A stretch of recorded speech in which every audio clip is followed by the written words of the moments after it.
大家好，是小鹅。今天分享一个懒人版绞面韭菜盒子，不揉面、不擀面、不破皮、不露馅。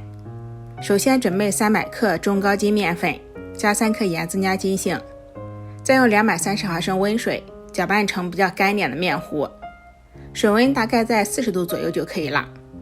面糊尽量多搅拌一下，这样更筋道。表面再抹上一层食用油，抹油醒出来的面更有延展性，也更柔软。盖上盖，醒面40分钟。再准备4个小鸡蛋打入盘子里，用筷子充分搅散。鸡蛋多搅拌一下，搅拌到冒气泡非常细腻的状态，这样炒出来口感会更鲜嫩更好吃。锅提前烧热，多加点食用油，热锅凉油倒鸡蛋液，热锅凉油更容易炒出鸡蛋小碎，再用筷子迅速的拨散。炒好之后盛出放凉备用。准备250克韭菜，洗净晾干水分，再切成韭菜末。切好之后放入大碗中，先加入少许食用油，搅拌均匀。加油可以形成一层油膜，隔绝盐分，减少出水。再倒入放凉的鸡蛋，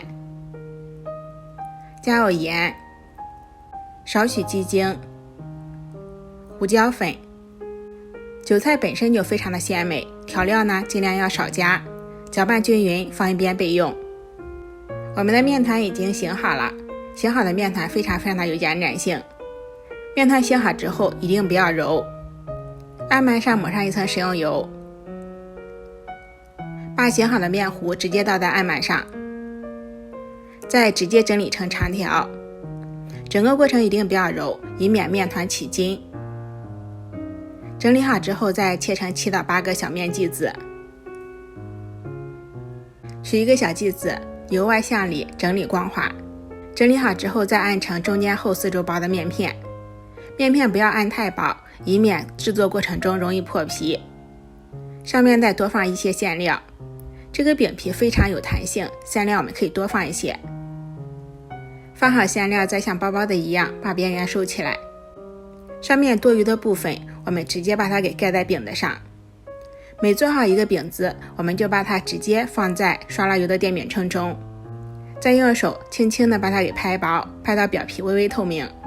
盖上盖子，中火烙，烙到表皮变色鼓起之后，我们给它翻下面，然后盖上盖子，继续中火烙，烙到饼子鼓起，两面金黄就熟透了。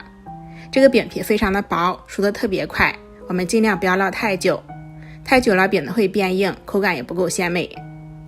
我们的绞面韭菜盒子就做好了，不破皮不露馅，薄皮大馅，凉了也不会硬。里面的馅料非常的翠绿，而且吃起来特别鲜美。不揉面不擀面，做法也特别的简单，喜欢的话就试一下吧。